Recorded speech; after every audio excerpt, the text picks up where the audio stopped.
video we will learn how to calculate sample standard deviation, sample variance, and population standard deviation, population variance using Excel.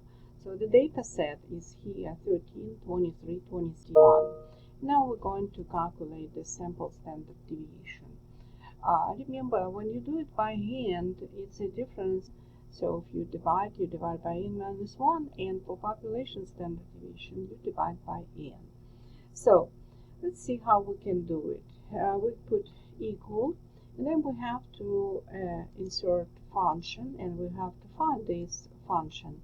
So standard deviation for sample is stdev dot s. That's for sample. You put the name and you put the range of your data from A2 through A6, and you calculate the standard deviation. Sample variance, here you can do either way. Sample variance is a square of sample standard deviation.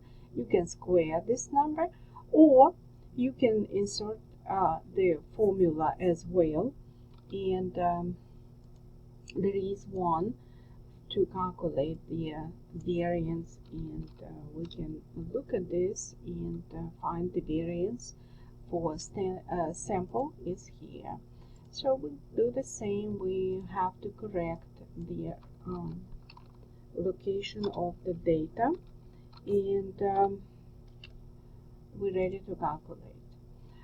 Next is population standard deviation. Population standard deviation, we have to use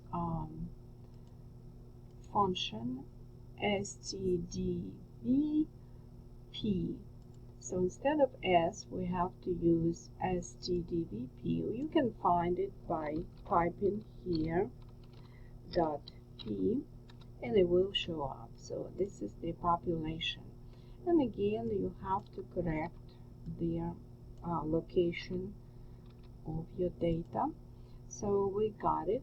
In population variance, again, you can square this number, or you can just insert the function, which is variance instead of. So we insert variance .p.